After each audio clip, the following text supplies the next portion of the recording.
Αν αναρωτιέστε αν το Incogni ή το Delete Me είναι η καλύτερη επιλογή για την προστασία των προσωπικών σας δεδομένων στο διαδίκτυο, έχετε έρθει στο σωστό μέρος. Σε αυτό το βίντεο θα συγκρίνω και τις δύο υπηρεσίες απορρίτου και θα σας βοηθήσω να αποφασίσετε ποια ταιριάζει καλύτερα σε εσάς. Και αν σκέφτεστε να εγγραφείτε, θα βρείτε συνδέσμους με ειδικές προσφορές στην περιγραφή παρακάτω. Ας ξεκινήσουμε. Incogni και Delete Me αφαιρούν και οι δύο τα προσωπικά σας δεδομένα από βάσεις δεδομένων διαμεσολαβητών δεδομένων που πωλούν ή μοιράζονται τα δεδομένα σας με διαφημιστές, σπάμες ή ακόμη και απατεώνες.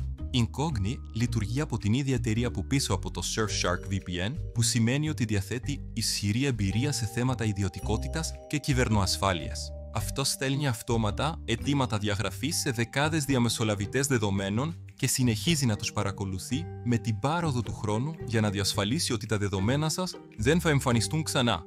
Delete Me λειτουργεί με παρόμοιο τρόπο, αλλά παίρνει μια λίγο πιο χειροκίνητη προσέγγιση. Ειδικοί στην ιδιωτικότητα των ανθρώπων χειρίζονται τη διαδικασία εξαίρεσης για εσάς και στέλνουν αναλυτικές τριμηνιαίες αναφορές που δείχνουν ποιες ιστοσελίδες έχουν αφαιρέσει τα δεδομένα σας. Έτσι, ενώ και οι δύο υπηρεσίες επιτυγχάνουν τον ίδιο στόχο, η Incogni εστιάζει περισσότερο στην αυτοματοποίηση και την ευκολία, ενώ η Delete Me δίνει έμφαση σε μια εξατομικευμένη, πρακτική προσέγγιση. Επόμενο, κάλυψη και περιοχές. Η Incogni υποστηρίζει επί του παρόντος χρήστες τις οποίες το Ηνωμένο Βασίλειο, τον Καναδά και την Ευρωπαϊκή Ένωση, και η λίστα μεγαλώνει. Delete Me επικεντρώνεται κυρίως στις Ηνωμένες Πολιτείες, όπου καλύπτει εκατοντάδες διαμεσολαβητές δεδομένων. Οπότε αν βρίσκεστε στις ΗΠΑ, το Delete Me έχει ελαφρώς ευρύτερη τοπική κάλυψη. Ωστόσο, για διεθνείς χρήστες, το Incogni είναι ο σαφής νικητής, καθώς η κάλυψη του Delete Me εκτός των ηνοβασιών είναι πολύ περιορισμένη. Τώρα ας μιλήσουμε για την τιμολόγηση. Η Incogni προσφέρει δύο δασικά πακέτα, μια μηνιαία και μια ετήσια συνδρομή. Το μηνιαίο πακέτο κοστίζει περίπου $13, αλλά το ετήσιο πακέτο προσφέρει μεγάλη έκπτωση, μειώνοντας το σε $1 το μήνα.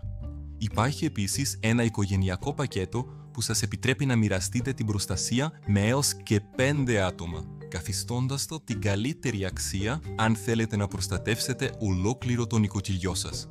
Ο Delete Me από την άλλη πλευρά κοστίζει περίπου $129 το χρόνο για έναν χρήστη ή $229 για 2 άτομα. Δεν υπάρχει μηνιατή επιλογή, οπότε πρέπει να πληρώσετε για ολόκληρο το έτος εκ των προτέρων.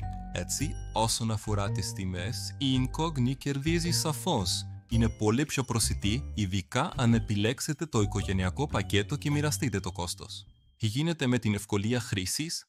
Το Incogni είναι εξαιρετικά απλό στην εγκατάσταση.